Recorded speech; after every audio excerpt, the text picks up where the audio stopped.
세상을 사랑해야만 세상과 하나가 될 수 있습니다. 선조들은 이미 한참 전에 이 세상을 떠났습니다.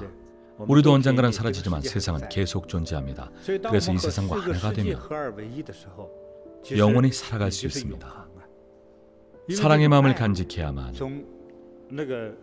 우주의 원리에 따라 윤회의 굴레에서 벗어나 지옥의 고통에 빠지지 않고 세상과 하나가 되어 영혼을 누릴 수 있습니다.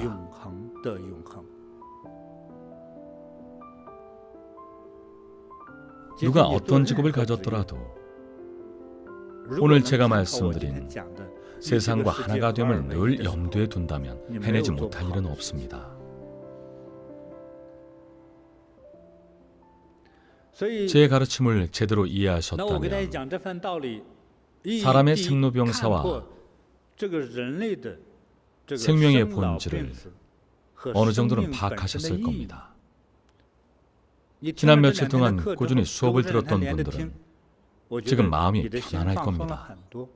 더 이상 불안에 떨거나 우왕좌왕하지는 않을 겁니다. 큰일이 닥치지 않았는데 미리 겁을 먹는 사람도 있습니다. 아직 돈도 다 못 썼는데 안에만 갇혀있네. 걱정을 시작으로 점점 불안해집니다. 걱정과 불안이 함께하죠. 하지만 수업을 다 듣고 나면 마음이 편안해질 겁니다. 아침마다 나가서 팔개내공을 하고 오체 투지를 하고 집에서는 연부를 하세요. 물론 모임과 만남은 피하고 평소처럼 생활하면 됩니다. 마음이 점점 차분해질 겁니다. 마음이 차분해지면 삶과 죽음을 꿰뚫어 볼 수 있습니다. 그리고 두려움이 사라집니다. 두려움이 없어야 지혜가 생겨날 수 있습니다. 제가 말씀드렸듯이 이 세상과 하나가 되면 자비로운 사랑의 마음을 간직할 수 있습니다. 그것은 생명, 생존, 인생에 절대적인 도움을 줍니다. 인생 최고의 조력자가 생기는 겁니다. 겉으로 보면 육체를 가진 사람입니다. 그런데 제가 사람의 운명과 관상을 연구하면서 굉장히 중요한 사실을 하나 발견했습니다. 그것은 운명의 차를 결정짓는 중요한 핵심입니다. 물론 절대적인 건 아닙니다. 대다수에 해당하는 법칙입니다. 우리는 모두 똑같은 사람입니다. 그런데 누구는 고위관료가 됩니다. 잘 모르는 사람들은 이런 말을 합니다. 관료들은 뇌물이나 주고받고 술대접이나 받겠지. 인터넷에서도 그러더군요. 권모 술수를 부리더니 관료까지 됐네. 관료를 아무나 합니까? 머리가 안 좋으면 거짓말도 못합니다. 주변에 사업을 하는 사람이 돈을 많이 벌면 사기쳐서 번 돈이라고 욕합니다. 왜 그러는지 자기도 모릅니다. 누가 돈을 많이 벌면 자기도 모르게 화가 납니다. 제가 만난 사람들은 대부분 평범한 사람들입니다. 극소수만이 높은 관직을 맡거나 경제적으로 풍족한 생활을 하죠. 그런 사람들은 조금 다릅니다. 지금 당장 돈이 많은가 적은가의 차이는 아닙니다. 큰일을 할 수 있는 사람은 정신적인 경지가 다릅니다. 각침법사가 질문했던 마음의 경지가 다른 겁니다. 앞서 말씀드렸던 것처럼 수입이 적은 사람들이나 직업 수준이 낮은 사람들은 매일 집에서 큰 소리로 싸웁니다. 무슨 일로 싸울까요? 특히 결혼한 사람들은 서로 따지는 게 너무 많습니다. 당신 나 몰래 장모님한테 매달 몇십만 원씩 보냈다며 우리 엄마는 이런 일로 서로 으르렁거립니다. 강아지 밥 먹이는 문제로 싸우기도 합니다. 아이 성적이 나빠도 싸웁니다. 서로 당신 때문이라고 싸우죠. 관심이 없어서 애가 저렇다고 나무랍니다. 다른 집과 비교하면서 서로 깎아내립니다. 집안의 정말 사소한 일들로 매일같이 싸움이 끊이지 않습니다. 정작 본인들도 공부 못했지만 탈없이 잘 살지 않습니까? 자식에게만 강요하면 안 되죠. 다들 자기만의 운명이 있는 법입니다. 하지만 대업을 이루는 사람은 평소에도 허풍을 떨지 않습니다. 굳이 티내지 않아도 자연스럽게 생각의 크기와 깊이가 묻어납니다. 앞을 멀리 내다보고 필요한 행동을 취합니다. 그래서 어떤 일의 결과와 과정이 평범한 사람과는 완전히 다릅니다. 훨씬 응대하고 심오하죠. 더 넓고 깊다는 뜻입니다.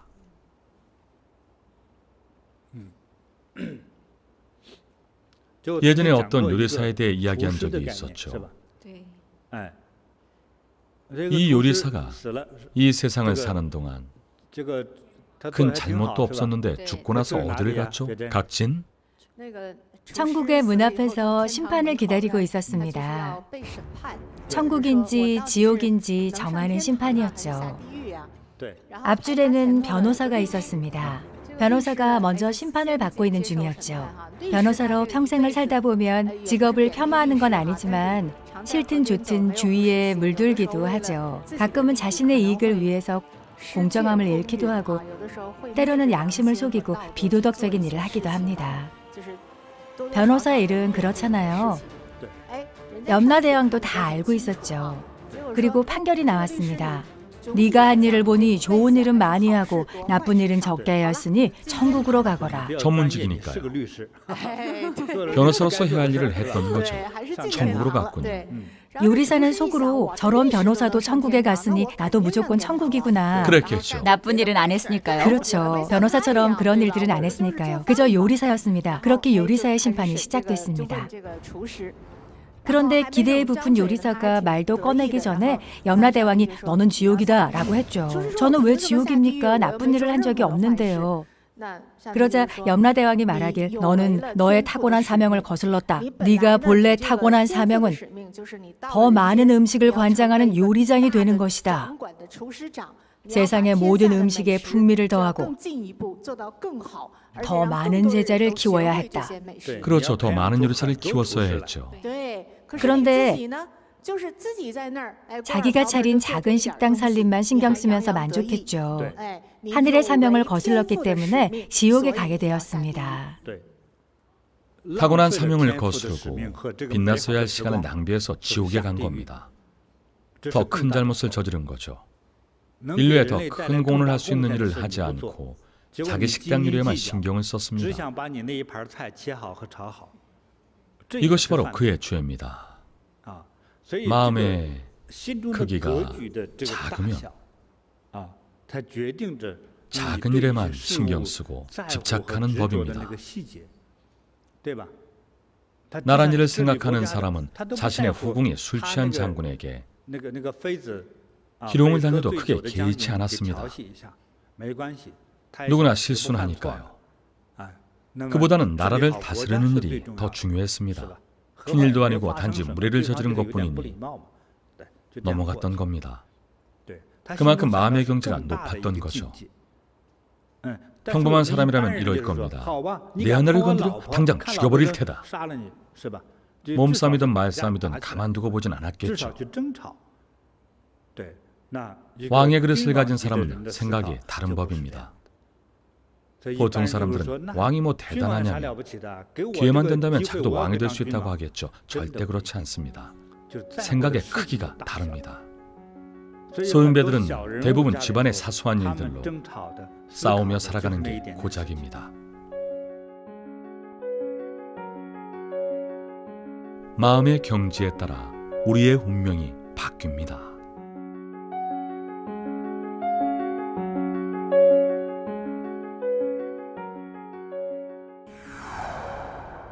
사람은 마음의 경지가 높아야 더 큰 일을 해낼 수 있습니다. 크나큰 사랑과 자비의 마음을 가지고 이 세상과 하나가 되어야 평생 이 세상을 사랑할 수 있습니다. 제가 여러분께 진정 가르치고자 하는 것은 운명을 바꾸는 것입니다. 불법의 본질은 이고등락입니다.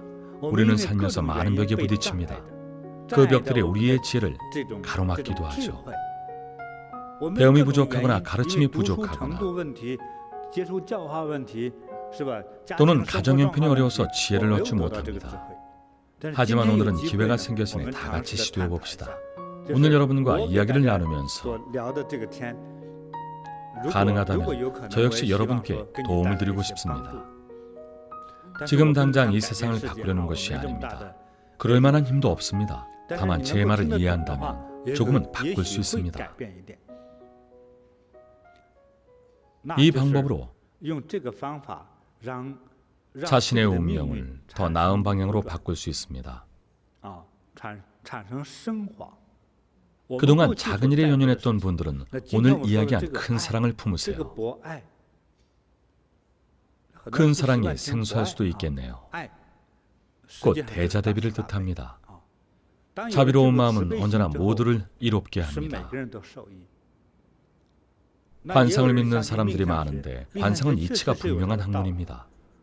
전생의 업력이 드러나 지금의 형상을 보고 운명을 보는 겁니다. 사주팔자를 보거나 얼굴, 손의 형상을 보고 그 사람의 운명에 대한 답을 내놓습니다. 석가모니 부처님은 정해진 운명을 믿지 않으셨습니다. 전생에 정해진 운명에 따른 인과관계는 믿으셨지만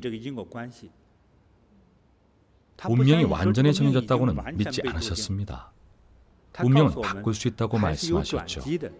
운명을 바꾸려면 자신의 마음을 바꾸고 변화시켜야 합니다.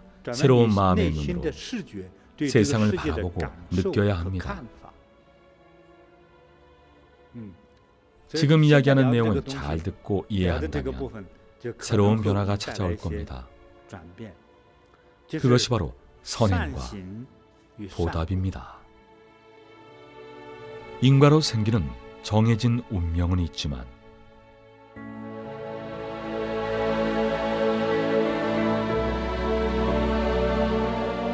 선행으로 그 운명을 바꿀 수도 있습니다.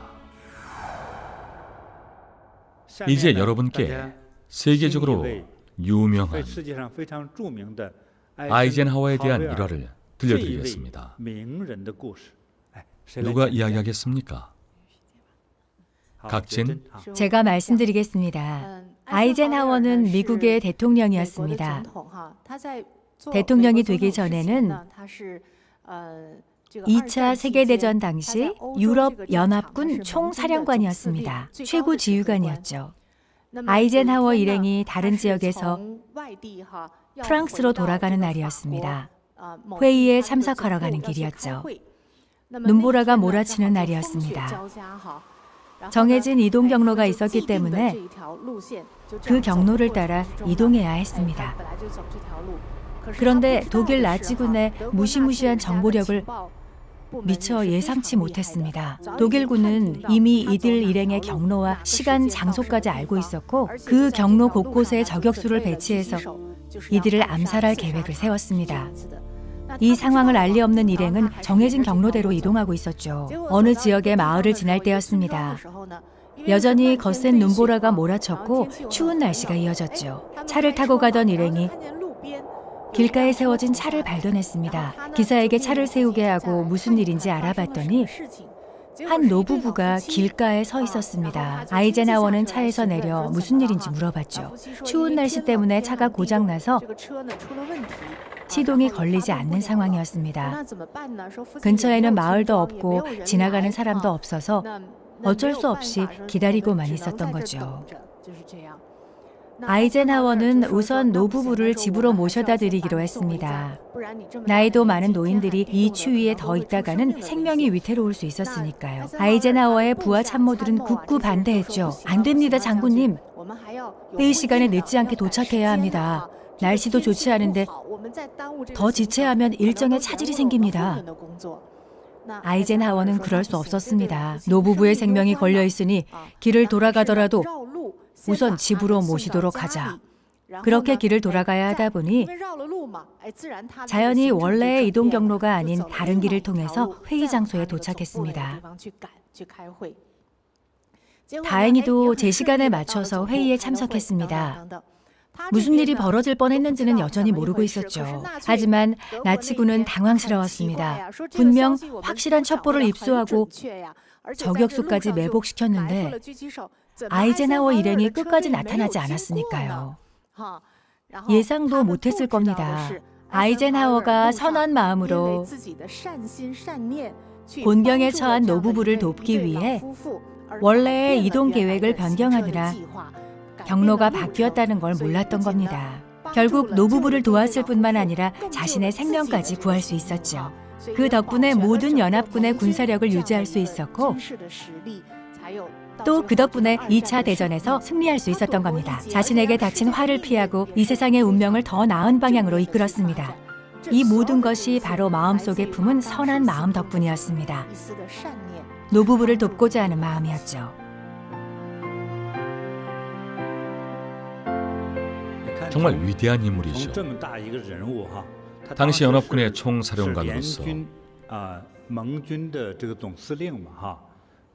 독일의 히틀러와 맞선 인물입니다. 당시 히틀러가 이끈 독일군은 기세가 대단했습니다. 유럽 전역을 휩쓸면서 가는 곳마다 전쟁을 일삼았죠. 군사력과 무기도 강력했습니다. 탱크나 대포도 최고 수준이었죠. 그래서 전쟁에 자신이 있었던 겁니다. 아이젠하워 장군은 당시 매우 중요한 직책을 맡고 있었습니다. 만약 그날 목숨을 잃었다면 세상은 지금과 많이 달라졌을 겁니다. 히틀러가 전쟁에서 승리했다면 지금과는 완전히 다를 겁니다. 그러니 아무리 작은 선행, 선한 마음이라도 가벼이 여기지 마세요. 더없이 소중하게 여기십시오. 때로는 작은 선행이 문제를 해결하는 가장 중요한 열쇠가 되기도 합니다. 넓은 강당이나 10km가 넘는 길을 밝히는 등불을 켜는 것은 사실 작은 스위치 하나입니다. 스위치만 달칵 올리면 모든 가로등이 한 번에 켜지죠. 작은 열쇠 하나에 무한한 힘이 담겨 있습니다. 선은 아무리 작아도 반드시 행하고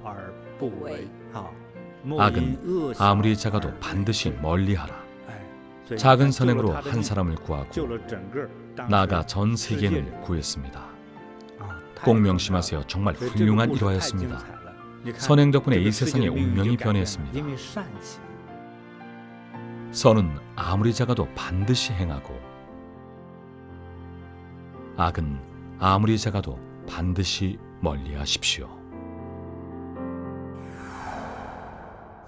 방금 스승님께서 하신 말씀을 듣고 깊은 감명을 받았습니다. 전에도 말씀하셨는데 이 세상의 많은 일들이 마음의 크기에 따라 결정된다고 하셨습니다.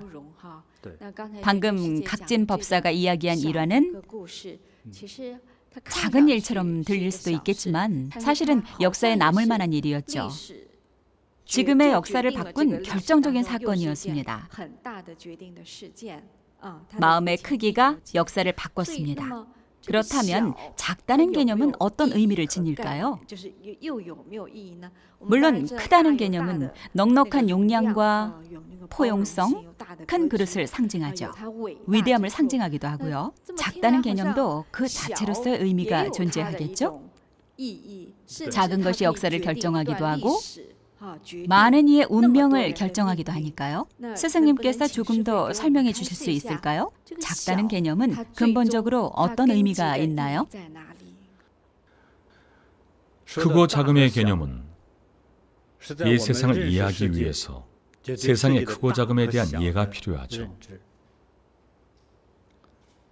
이 세상에서 가장 큰 것이 뭘까요? 틀려도 괜찮으니 크게 말씀하세요. 우주요.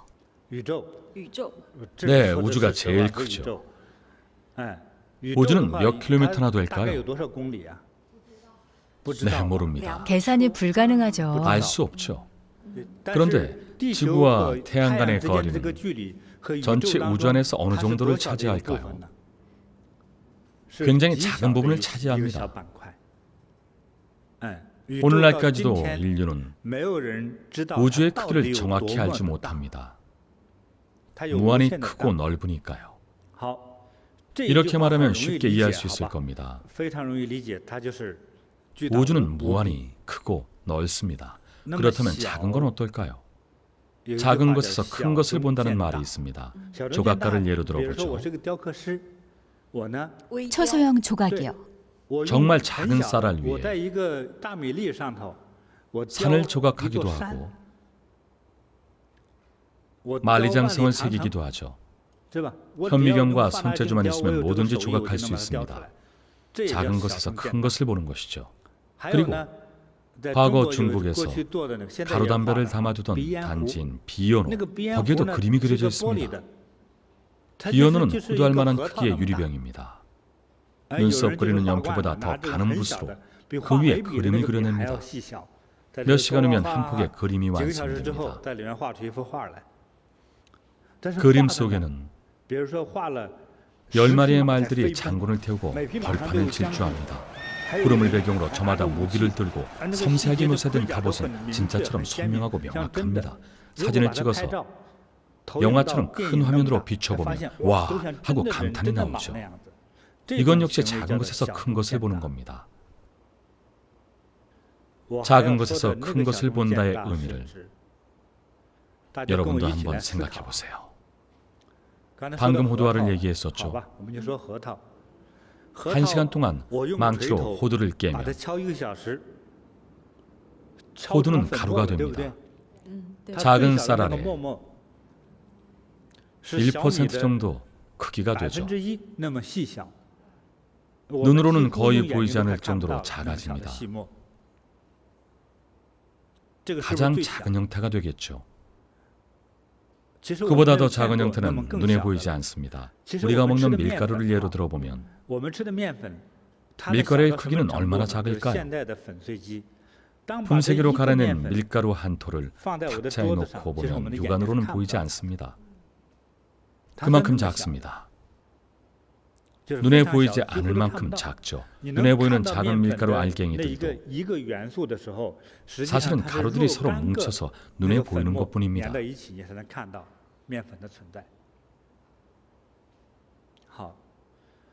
가장 작은 물질을 더 작게 만든다고 해봅시다.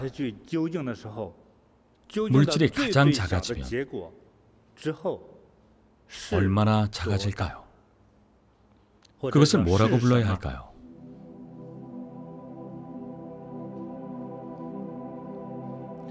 말로 표현할 수 있을까요? 어떤 말로 그 작음을 표현해야 할지 모르겠습니다. 작은 물질이 계속 더 작아지면 뭐가 될까요? 제가 이야기하고 싶은 내용이 바로 그 질문입니다. 이 문제는 제가 10몇 살 때쯤 고민해 본 적이 있습니다. 두 분의 스승님과 함께 이 문제를 이야기했었죠.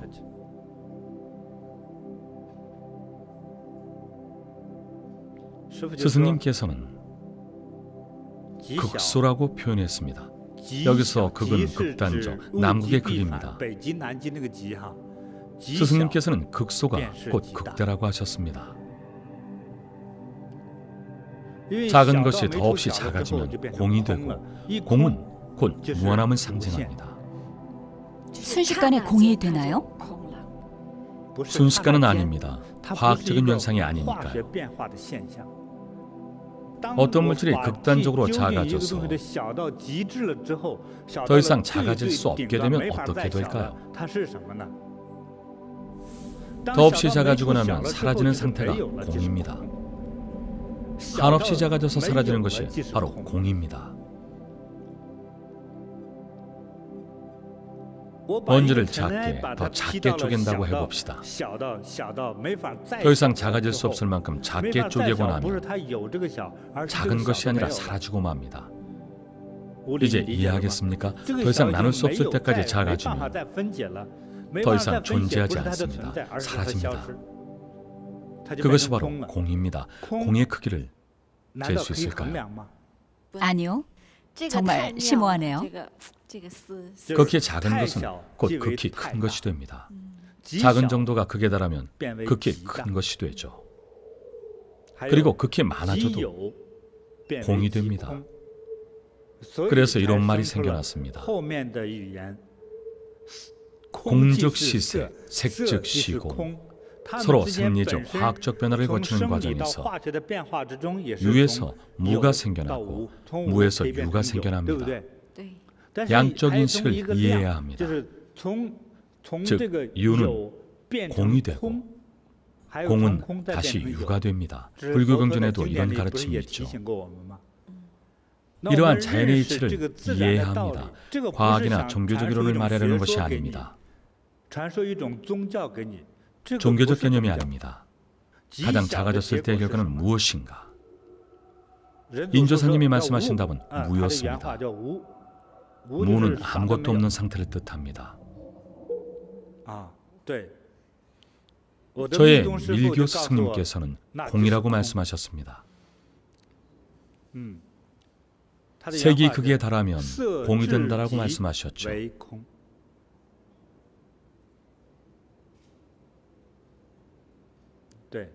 색이 극에 달하면 공이 됩니다.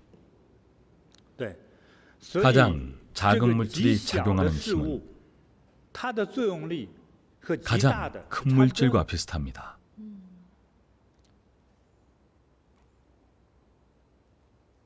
요즘 쓰는 휴대폰을 보면 다양한 기능들이 들어있죠.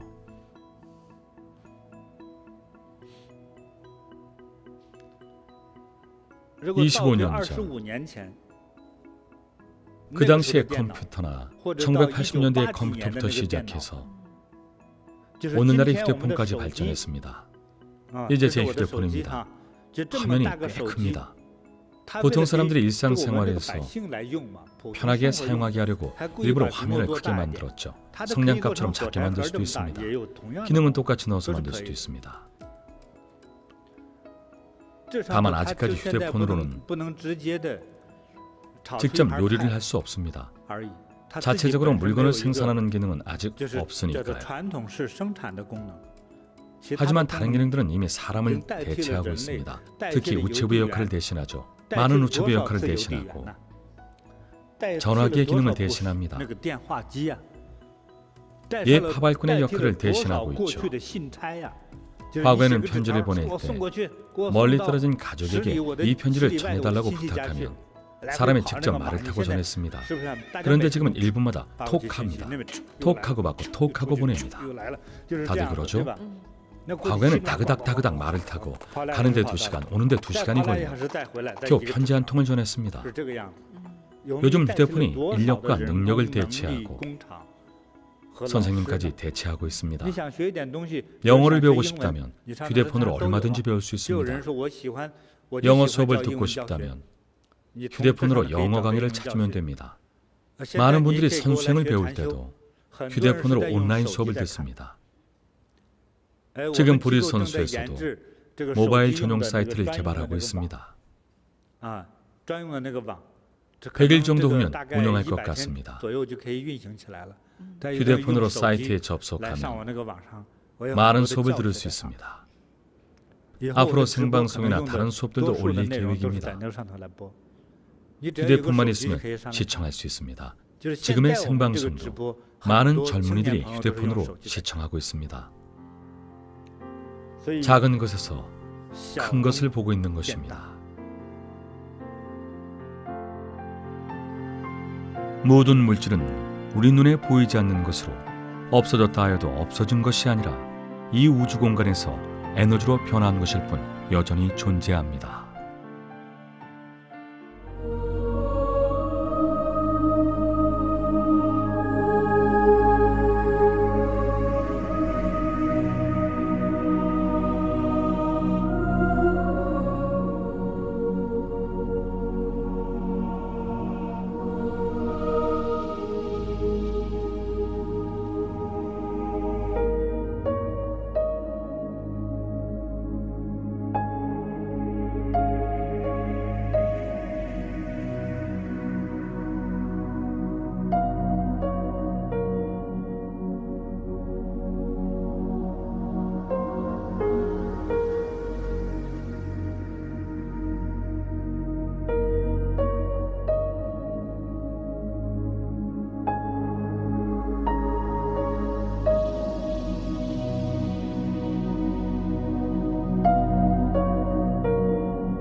天堂被看见，被看见，马被看见，人在沙漠，가득 쏘하天堂被看见，被看见，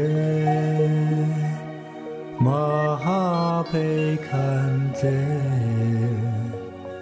人在沙漠，가득 쏘하天堂被看见，被看见，马被看见，人在沙漠，가득 쏘하天堂被看见，被看见，马被看见，人在沙漠，가득 쏘하天堂被看见，被看见，马被看见，人在沙漠，가득 쏘하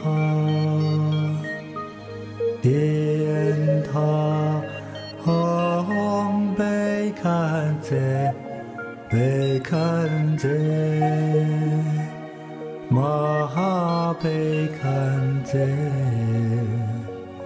人在沙漠，가득 쏘하天堂被看见，被看见，马被看见，人在沙漠，가득 쏘하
双手合十，真诚地感恩药师佛的加持呵护。 자, 두 손을 합장하고 약사불의 가피와 보호에 진심으로 감사합니다.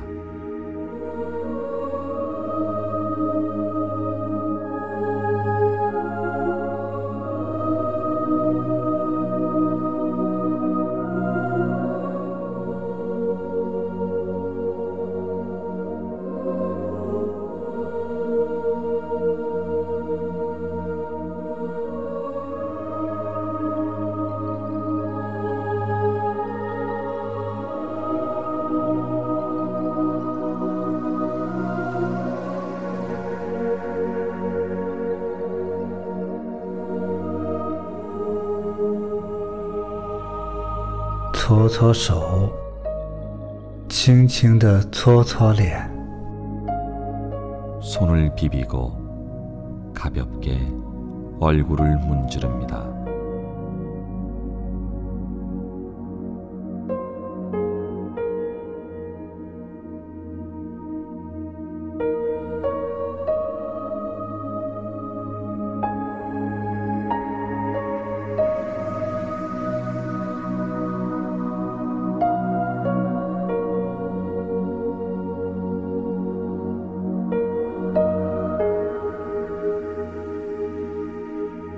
做3次深呼吸， 심호흡을 3번 합니다. "